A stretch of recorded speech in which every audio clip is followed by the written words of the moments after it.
సేవకుల గారు, ప్రొఫెసర్ గారు, చిన్న జాషువా గారు తెలియజేస్తున్నాను. కూడా వచ్చినటువంటి మీ అందరూ కూడా ప్రభు పేరట హృదయపూర్వకమైన ఇందులో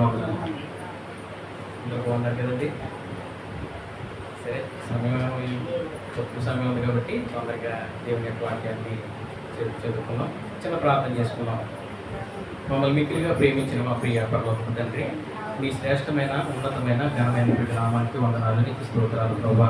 ఈ యొక్క రాత్రి కలిసంలో తండ్రి ప్రభా, ఇంటి రీతిగా ప్రభా శ్రీరామ్ గారి యొక్క ప్రభా అయా తండ్రి ప్రభు కూడుకుని మీ నామాన్ని ధ్యానించడానికి నీవు ఇచ్చినట్టు యొక్క దాని కొరకు వేలాది వందనాలు, స్తోత్రాలు ప్రభా.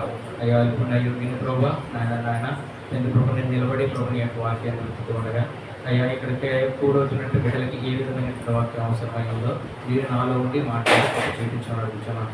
అయ్యా తండ్రి ప్రభా నీ యొక్క తండ్రి ప్రభు సిలువ చోట నన్ను మరుగుపరచుకోమని అడుగుతున్నాను. బిడ్డలకు కావాల్సిన వాక్యాన్ని ప్రభా మీరు నాలో మాట్లాడుతున్నాను ప్రభావ. కలిగినటువంటి చెవులు గ్రహించగలిగిన మనసును మీరు గ్రహించి సహాయం చేయమని మా ప్రభువును మీ రక్షకుడైన యేసుక్రీస్తు ఈ నామమున అతి వినయంగా వేడుకొంచున్నాము తండ్రి. ఆమేన్. దేవుని యొక్క లేఖన గ్రంథంలో నుండి సమూయేలు మొదటి గ్రంథము 14వ అధ్యాయము 37వ వచనాన్ని ఒకసారి చదువుకున్నాం. సమూయేలు మొదటి గ్రంథము 14వ అధ్యాయము 37వ వచనం. సౌలు ఫిలిష్తీయుల వెనుక నేను దిగిపోయిన ఎడల నీవు ఇశ్రాయేలీయుల చేతి వారిని అప్పగింతువా అని దేవుని యొక్క విచారణ చేయగా ఆ దినమున ఆయన అతనికి ప్రత్యుత్తరం ఇయ్యకుండెను. చాలండి. ఇక్కడ రాజు అయినటువంటి సమూయేలు గారు చెప్తున్నటువంటి మాట ఏంటంటే, దేవునికి ప్రార్థన చేస్తూ ఉన్నాడు. అయ్యా, ఫిలిష్తీయుల చేతిలో నుండి ఇశ్రాయేలును విడిపించడానికి నేను వెళ్తూ ఉన్నాను. నన్ను మీరు దర్శించి ఆ యొక్క ఫిలిష్తీయుల చేతిలో నుండి ఈ యొక్క ఇశ్రాయేలుని విడిపించడానికి నాకు సహాయం చేయమని చెప్పేసి ఇక్కడ అడుగుతూ ఉన్నాడు. దేవుని ప్రార్థన చేస్తూ ఉన్నాడు. అయితే ఇక్కడ దేవునికి ప్రార్థన చేస్తూ ఉన్నప్పుడంట దేవుని యొక్క విచారణ చేయగా ఆ దినమున ఆయన అతనికి ప్రత్యుత్తరం ఇయ్యకుండెను. అంటే దేవునికి ఇక్కడ సమూయేలు గారు ప్రార్థన చేస్తే దేవుడు అతనికి ప్రత్యుత్తరం ఇయ్యలేదు అని లేఖన గ్రంథం ద్వారా మనం చూసుకుంటూ ఉన్నాం. అయితే ఇక్కడ కూర్చున్నటువంటి మనలో కూడా మనము ప్రార్థన చేస్తూ ఉన్నప్పుడు, సంఘంలో ప్రార్థన చేస్తూ ఉన్నప్పుడు కానీ లేదంటే కుటుంబారాధనలో ప్రార్థన చేస్తూ ఉన్నప్పుడు కానీ, లేదంటే వ్యక్తిగతంగా మనం ప్రార్థన చేస్తూ ఉన్నప్పుడు కానీ, లేదంటే ఉపవాస దినాన్ని మనం ప్రార్థన చేస్తూ ఉన్నప్పుడు కానీ మనము చేసేటువంటి ప్రార్థన అవసరత, అది ఉద్యోగ నిమిత్తం అవసరమై ఉండొచ్చు, లేదంటే ఒక వ్యాపార నిమిత్తం అయి ఉండొచ్చు, లేదంటే గర్భఫలం విషయం అయి ఉండొచ్చు, లేదంటే ఒక గృహం విషయం అయి ఉండొచ్చు, ఏదో ఒక విషయంతో మీరు ప్రార్థన చేస్తూ ఉన్నారనుకోండి. ఆ యొక్క ప్రార్థనకు జవాబు రాలేదంటే దానికి గల కారణము ఇక్కడ సౌలు గారు కూడా ప్రార్థన చేస్తూ ఉన్నాడు. ఏమని? అయ్యా, ఇశ్రాయేలీయుల్ని ఫిలిష్తీయుల చేతిలో నుండి విడిపించడానికి నేను వెళ్తున్నాను, నాకు సహాయం చేయని చెప్పేసి ఇక్కడ సౌలు గారు ప్రార్థన చేస్తూ ఉంటే అతనికి దేవుడు ఏ విధంగా కూడా ప్రత్యుత్తరం ఇవ్వలేదంట. అయితే ఇక్కడ మనం కూర్చున్నటువంటి మనలో కూడా చాలామంది ఏదో అవసరంతోటి, ఏదో ఒక ఇబ్బందితోటి, ఏదో తెలియనటువంటి వేదనతోటి మీరు దేవునికి ప్రార్థన చేస్తూ ఉండొచ్చు. అది సంవత్సరం పట్టొచ్చు, 2 సంవత్సరాలు పట్టొచ్చు, 5 సంవత్సరాలు పట్టొచ్చు. కానీ మీరు చేసేటువంటి ప్రార్థన, మనము చేసేటువంటి ప్రార్థనకి జవాబు రాకపోవడానికి గల కారణము మనము గ్రహించగలుగుతున్నామా లేదని మనం ఆలోచన చేయాలి. ఇక్కడ సౌలు గారికి దేవుడికి ప్రార్థన చేస్తే సౌలు గారికి దేవుడు ప్రత్యుత్తరం ఇవ్వలేదు. ఎందుకు ప్రత్యుత్తరం ఇవ్వలేదంటే సౌలు గారు దేవునికి మాట వినలేదు. దేవునికి వ్యతిరేకంగా ఇక్కడ పాపము చేసి ఉన్నాడు కనుక దేవుడు అతను చేసినటువంటి ప్రార్థనకి ప్రతిఫలాన్ని ఇవ్వలేదు. అతను అడిగినటువంటి ప్రార్థన అవసరత దేవుడు తీర్చలేదు. అయితే మనము చేసేటువంటి ప్రార్థనకు కూడా ప్రతిఫలం రావట్లేదేమో, మనము చేసేటువంటి ప్రార్థనకు జవాబు దేవుడు ఇవ్వట్లేదేమో అని మనం ఆలోచించుకోవాలి. అయ్యో, ఎంతగా మనం ప్రార్థన చేస్తున్నా మనకి సమాధానం రావట్లేదేంటి, మనకి జవాబు రావట్లేదేంటని మనము ఆలోచన చెయ్యాలి. అంటే మనం ప్రార్థన చేసినా మన ప్రార్థనకి జవాబు రాకపోవడానికి గల కారణాన్ని మనము గ్రహించుకునే వారంగా ఉండాలి. అయితే ఇక్కడ సౌలు గారిని బట్టి చూసినట్లయితే సౌలు గారు చేసినటువంటిది ఏంటంటే దేవునికి విరోధంగా పాపము చేసినట్లుగా కనపడుతూ ఉంది. దేవునికి విరోధంగా పాపం చేసినట్లుగా మనం. అయితే ఒక మాట మనం చూసుకుందాం. యెషయా గ్రంథంలో ఒకసారి చూడండి. ఒకసారి యెషయా గ్రంథము 59, యెషయా గ్రంథము 59 1వ వచనం మనం చూసుకుందాం. రక్షింపనేరకుండినట్లు యెహోవా హస్తము పొరచగా లేదు, విననేరకై ఉండినట్లు ఆయన చెవులు మందము కాలేదు. మీ దోషములు మీకును మీ దేవునికి అడ్డముగా వచ్చెను, మీ పాపములు ఆయన ముఖమును నీకు మరుగుపరిచెను. దేవునికి మహిమ కలుగును గాక. ఇక్కడ దేవుడు చెప్తున్నటువంటి మాట ఏంటంటే యెషయా గ్రంథంలో రక్షింపనేరకుండినట్లు ఆయన హస్తము పొరచగా లేదంట. అంటే ఆయన మనల్ని రక్షించడానికి ఈ భూమి మీదకి వచ్చాడు. మన పాపాల నుండి దేవుడు విడుదల చేయడానికి ఈ భూమి మీదకి వచ్చాడు. అయితే ఆయన మనల్ని రక్షించడానికి ఆయన యొక్క చేతులు పొరచగా లేదు.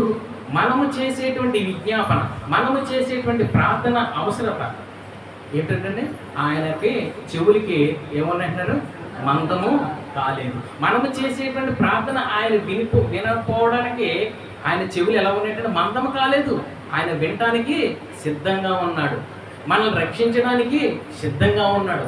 అయితే తర్వాత వచ్చిన చదువు ఒకసారి, మీ దోషములు మీకును మీ దేవునికి అడ్డముగా వచ్చి అన్నది.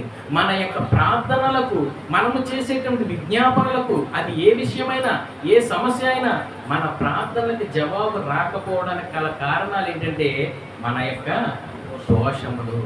మన యొక్క దోషములు అటండి మనకిని దేవునికి ఎలా ఉన్నాయంటే అడ్డుగోడల వలె ఉన్నాయి. ఆ యొక్క అడ్డుగోడల్ని ఎప్పుడైతే మనం తొలగిస్తామో దేవుడు మన యొక్క ప్రార్థన ఆలకిస్తాడు. ఆ యొక్క అడ్డుగోడలు మనం తీసుకోవాలి.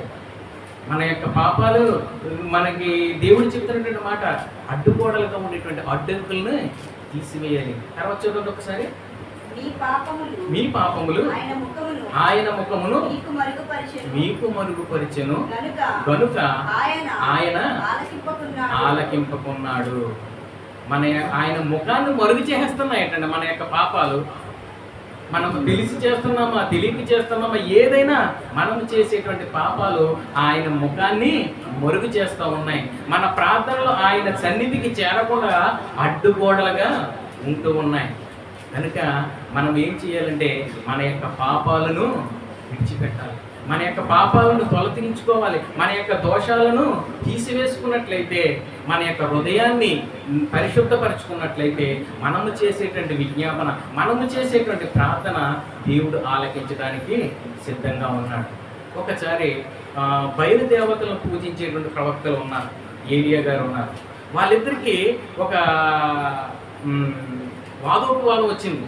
ఏంటి, బయలుదేవతలను పూజించే వాళ్ళు ఈ యొక్క ఏలియా గారికి వాదోపవాదం వస్తే, ఏంటి మీ దేవుడు గొప్పవాడు, ఆ యొక్క బయలుదేవతలను పూజించే వాళ్ళు ఎంతగానో ప్రార్థన చేస్తూ ఉన్నారు, ఎంతగానో వాళ్ళ యొక్క శరీరాలను నలగొట్టుకుంటూ ఉన్నారు, కొట్టుకుంటూ ఉన్నారు, రక్తాలు వచ్చే వరకు కొట్టుకుంటున్నారు. ఇందు గురించి వాళ్ళ యొక్క దేవత అక్కడ ప్రత్యక్షం అవ్వాలి. అక్కడ వాళ్ళు చేసుకునేటువంటి పని, వాళ్ళు నిర్ణయించుకునేటువంటిది సఫలం అవ్వాలి. కానీ వాళ్ళు ఎంతగానో పొందించుకుని వాళ్ళ దేవతలకు ప్రార్థన చేసినా వాళ్ళ యొక్క దేవత, ఏ దేవత కూడా రాలేదు. అప్పుడు ఈ యొక్క ఏలియా అంటున్నాడు, మీ దేవతలు ఏమన్నా నిద్రపోతూ ఉన్నారేమో, మీ దేవతలు ఏమన్నా పడుకున్నారేమో, వాళ్ళు ఏమన్నా రెస్ట్ తీసుకుంటున్నారేమో, అందుగురించే మీరు ఎంతగా మీ శరీరాలను నలగొట్టుకుంటున్నా కానీ వాళ్ళు మీకు ప్రత్యక్షం అవ్వట్లేదు కనుక అని చెప్పేసి ఆ మాట అంటే వాళ్ళకి ఇంకా కోపం వచ్చేసిందంట. ఇంకా కోపం వచ్చేసి వాళ్ళు ఇంకా దేవునికి, వాళ్ళ దేవతలకి ఎంతగానో భజనలు చేస్తూ ఉన్నారు, ఎంతగానో పూజలు చేస్తూ ఉన్నారు. కనుక వాళ్ళ యొక్క దేవత, ఏ దేవత కూడా, ఏ దేవుడు కూడా వాళ్ళకి ప్రత్యక్షం అవ్వలేదు. అప్పుడు ఇతను చెప్తున్నాడు, అయ్యా ఈ యొక్క ఏలియా ప్రార్థన చేస్తున్నాడు, జీవము కలిగినటువంటి దేవా నేను ప్రార్థన చేస్తున్నాను, నీ దోషులుగా నేను ప్రార్థన చేస్తూ ఉన్నాను, నా యొక్క మొరను నువ్వు ఆలకించు, నా యొక్క ప్రార్థనను నువ్వు ఆలకించు అని చెప్పేసి ప్రార్థన చేస్తే దేవుని యొక్క అగ్ని దిగి వచ్చిందంట. వాళ్ళు పెట్టుకునేటువంటి పందెము ఏంటి, పందెము ఆ యొక్క మాంసాన్ని నీటిలో పెట్టేశారు. ఏలియా చెప్పాడు, ఈ యొక్క ఎద్దు మాంసాన్ని అంతటిని కూడా నీటిలో వేసేయమన్నాడు. నీటిలో వేసేయమంటే ఆ యొక్క దేవుని యొక్క ఆత్మ వచ్చి ఆ యొక్క మాంసాన్ని ఏం చేసిందండి, దహించి వేసిందంట. దేవునికి మహిమ కలుగును గాక. మన దేవుడు విని ఆయన రక్షింపనేరకుండానట్లు ఆయన హస్తము పురచగాలి లేదు, విననేరకుండానట్లు ఆయన చెవులు మందం కాలేదు. ఏలియా ప్రార్థన చేస్తే ఆ యొక్క దేవుడు ఆలకించాడు కదండి. మరి మనము ప్రార్థన చేస్తే మన యొక్క ప్రార్థన ఆలకించదా? అక్కడ 3.5 సంవత్సరాలు వర్షం కూరకూడదుగా ప్రార్థన చేశాడు. ఎవరండి ఆయన? అయితే దేవుడు వర్షంని ఆపేశాడు. మరి మనము ప్రార్థన చేస్తే దేవుడు మనకి జవాబిస్తూ ఉన్నాడా? మనకి జవాబు ఇవ్వకపోవడానికి గల కారణం ఏంటంటే మనం ప్రార్థన దేవుని యొక్క సన్నిధికి చేరకుండా మన యొక్క దోషాలు అడ్డుగోడల వలె ఉన్నాయని చెప్పేసి బైబిల్ గ్రంథంలో మనం చూస్తూ ఉన్నాం. మన యొక్క పాపాలను తొలగించుకోవాలి. మన యొక్క అడ్డుగోడలు మనం తీసినట్లయితే దేవుడు మన యొక్క ప్రార్థన ఆలకిస్తూ ఉన్నాడు. అందుగురించే దావీదు గారు ఒక మాట చెప్తూ ఉన్నాడు. చూడండి ఒకసారి, దావీదు గారు చెప్తున్నటువంటి మాట 139వ కీర్తన 23, 24 చూడండి ఒకసారి. 139వ కీర్తన. నన్ను పరిశోధించి నా హృదయమును తెలుసుకును, నన్ను పరీక్షించి నా ఆలోచనలు తెలుసుకును. మీకు ఆయాసకరమైనటువంటి మార్గము నా యందు ఉన్నదేమో చూడుము, నిత్య మార్గమున నన్ను నడిపింపు అంటాడు. దేవునికి మహిమ కలుగును గాక. మనము చేసేటువంటి పనులు దేవునికి ఆయాస కలిగించేటువంటి పనులు మనం చేస్తున్నామేమో, దేవుణ్ణి బాధ పెట్టేటువంటి పనులు మనం చేస్తున్నామేమో మనం అనుకుంటాం. మనం చేసేది మనం కరెక్ట్ అనుకుంటాం. సామెతల గ్రంథంలో ఒక మాట ఉంటుంది, ఒకని పనులు వాని దృష్టికి, ఒకని నడతలు వాని దృష్టికి యథార్థంగా కనబడుతున్నాయని అంటున్నాడు. తుదకవి మరణమునకు దారి తీయనట్టు. మనము చేసేటువంటి పని మనం కరెక్ట్ అనుకుంటాం, కానీ అది దేవుని దృష్టిలో మంచిది కాదు. అందుగురించి యెషయా గ్రంథంలో ఉంటుంది, నా తలంపులు మీ తలంపులు వంటివి కావు, మీ త్రోవలు నా త్రోవలు వంటివి కావు అని చెప్పేసి బైబిల్ గ్రంథంలో ఉంటుంది. అయితే మనం ఎలా ఉండాలంటే దేవుని యొక్క తలంపులు చెప్పిన దేవుని యొక్క మార్గంలో మనం నడుచుకునే వారంగా మనం ఉండాలి. మనం చేసేటువంటి పని దేవునికి ఆయాస కలిగించేటువంటి పనులు మనం చేస్తున్నామేమో, పాపం దేవుని బాధ పెట్టేటువంటి పనులు మనం చేస్తూ ఉన్నామేమో. అటువంటి పనుల ద్వారా మన యొక్క ప్రార్థనకు దేవుని సన్నిధికి చేరకుండా ఏమవుతుందండి? అడ్డుగోడల వలె ఉంటుంది. మనము చేసేటువంటి పని ఆ దేవునికి ఆయాసకరమైనటువంటి పనులు చేస్తూ మనము ప్రార్థన చేస్తే మన యొక్క ప్రార్థన దేవునికి సన్నిధికి చేరదు. ఎందు గురించి అంటే దేవునికి అడ్డుగోడల వలె ఉంటూ ఉంది. కనుక ఈ యొక్క రాత్రికాల సమయంలో ఇక్కడ కూర్చున్నటువంటి మనమందరం కూడా మనము ప్రార్థన చేసేటప్పుడు ఎలా చేయాలంటే మన యొక్క పాపాలను క్షమించు ప్రభువా, నేను చేసేటువంటి పాపాలను క్షమించు, మమ్మల్ని పవిత్రులుగా చేయమని చెప్పేసి మనము దేవుణ్ణి ప్రార్థన చేయాలి. ఏ రోజు ఉదయం లేచిన కాడి నుంచి సాయంత్రం పడుకునే వరకు కూడా మన కంటి ద్వారా కానీ, మన యొక్క చూపు ద్వారా కానీ, మన యొక్క చేతుల ద్వారా కానీ, మన యొక్క మనసు ద్వారా కానీ ఏదో ఒక తప్పిదము, ఏదో ఒక పాపము చేస్తూనే ఉంటున్నాం. దేవుడు చెప్తున్నటువంటి మాట ఏంటంటే ఆజ్ఞాతిక్రమమే పాపం అని అంటున్నాడు. మనము దేవుని యొక్క ఆజ్ఞలన్నీ కూడా అతిక్రమిస్తూ ఉన్నాం.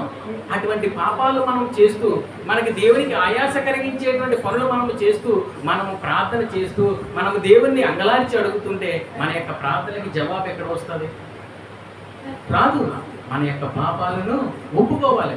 ఏ రోజు ఆ రోజే మనం ప్రార్థన చేసినప్పుడు, దేవా నేను పాపం చేస్తూ ఉన్నానేమో, నేను తెలిసి చేశానో తెలియక చేశానో నా పాపాలను క్షమించు ప్రభువా అని చెప్పేసి దేవుని మనము ప్రార్థించాలి. ఎవరు కూడా ఆ మాట ఉపయోగించరు. దేవా నాకు ఆ కార్యం చేసే, నాకు ఈ కార్యం చేసే, నాకు ఆ పని చేసే అని మన యొక్క అవసరతల నిమిత్తమే దేవుణ్ణి అడుగుతాం. కానీ అయ్యా నేను లెగిసిన కాడి నుంచి నీకు ఆయాస కలిగించేటువంటి పనులు, నీకు ఆయాస కలిగించేటువంటి ఆలోచనలు, నీకు బాధ పెట్టేటువంటి మాటలు నేను ఏమన్నా మాట్లాడానేమో, నా పాపాలను క్షమించి ప్రభువా అని చెప్పేసి మనము ప్రార్థన చేసేవారంగా మనం ఉండాలి. ఉదాహరణకి కుక్కర్ ఉంది కుక్కరు మనం ఈ పప్పు వేసుకోవడానికో లేదంటే అన్నం వండుకోవడానికి ఉపయోగిస్తాం. అది ఏమేమి చేస్తాం? విజిల్ పెడతాం. ఆ విజిల్ దాంట్లో ఉండేటువంటి పీడనం ఉన్నంత వరకు ఏమవుతుందండి? ఆ విజిల్ వచ్చేస్తుంటుంది, గాలి రూపంలో బయటకు వచ్చేస్తూ ఉంటారు. అదే మీరు ఆ యొక్క కుక్కర్కి టేప్ వేసేసి శుభ్రంగా కట్టేసి అప్పుడు పప్పు పెడతారో అన్నం పెడతారో పెట్టండి, ఏమవుతుంది? అది పేలిపోతుంది. మనము కూడా ఉంటామో ఉండమో తెలియదు.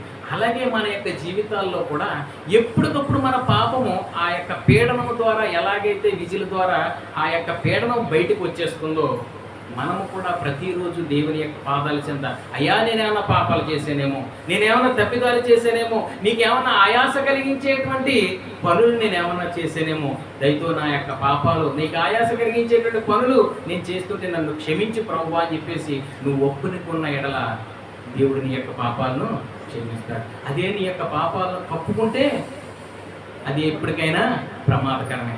పాపాలను ఒప్పుకున్నవాడు ఎలా ఉంటాడండి? కనికరము పొందుతాడు.